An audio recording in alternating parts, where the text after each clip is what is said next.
Ok, j'ai ce TXT.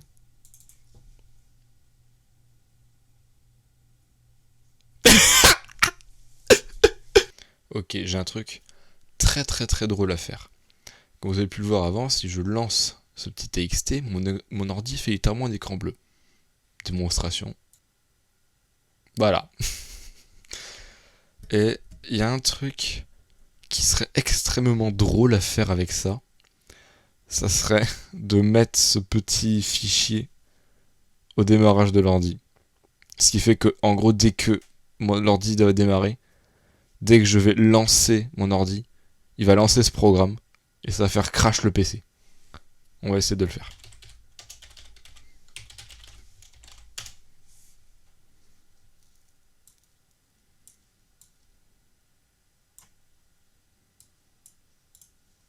Alors, redémarre. Même pas besoin de redémarrer en vrai. What? Je suis allé tellement vite en fait que ça l'a lancé 2 secondes après. Bon, ça marche. Et là, on est parti pour une loupe infinie. Please wait. Ah, ça y est, j'ai déjà cassé. Oh, fait chier. Mais non, ça marchait bien Windows.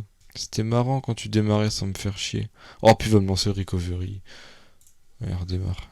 Ça va être très drôle dans pas très longtemps. Allez, lançons Chrome. Allons sur Internet. Allez, j'ai une connexion Internet. On va pouvoir aller sur Internet. Ouais.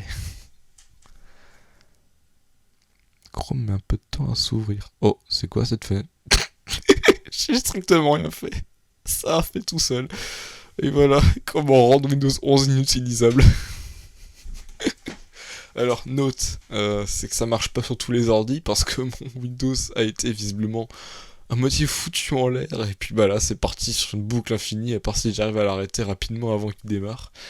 Mais voilà en gros ce qu'on peut faire avec Windows 11, hein. J'ai jamais vu ce bug. Alors oui, je sais que l'écran bleu dit un problème à propos de VMware, donc c'est pour ça que je vais devoir rapidement essayer de virer ce truc du démarrage. Si on me dit cette possibilité au moins de relancer Shell 2.startup. Du coup, sous-demandé, hein, ce document texte est vide, hein, j'ai jamais pu l'ouvrir.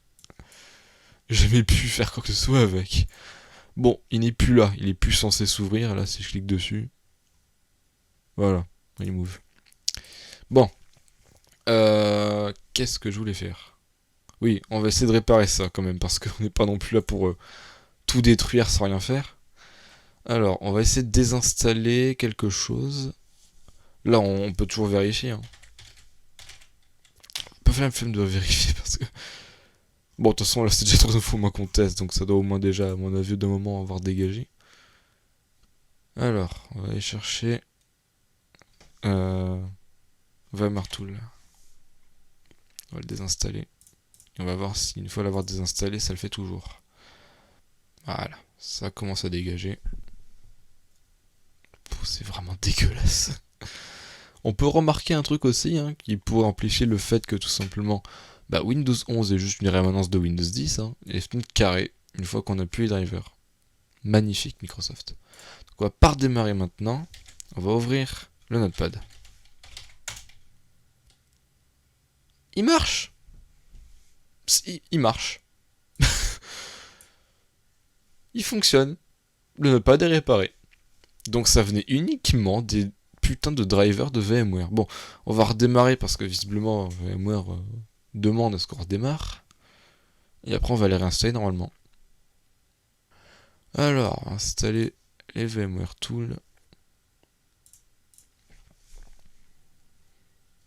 On a pu voir pour une brève façon de seconde le petit logo qui date clairement de Windows 2000.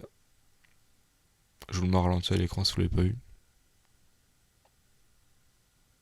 Bon, simplement l'autorun comme tu as décidé de faire les scènes. Putain, je t'attends et puis tu viens pas, puis vu que je vois que tu viens pas. Oh, une rémanence de Windows 8.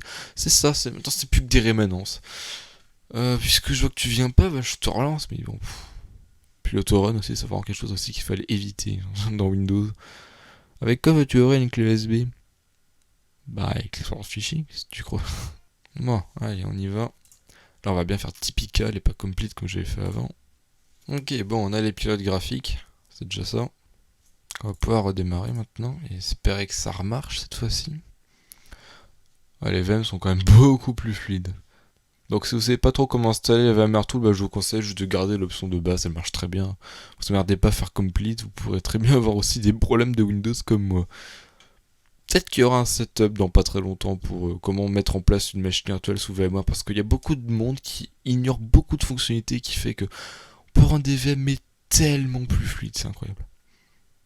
Ne vous inquiétez pas, ça fait déjà 2 ans que j'ai présenté avec ce logiciel, donc à un moment, on sait comment il marche. Il y a quelques petites astuces chez Nvidia pour le rendre très rapide et à tourner littéralement comme un vrai PC.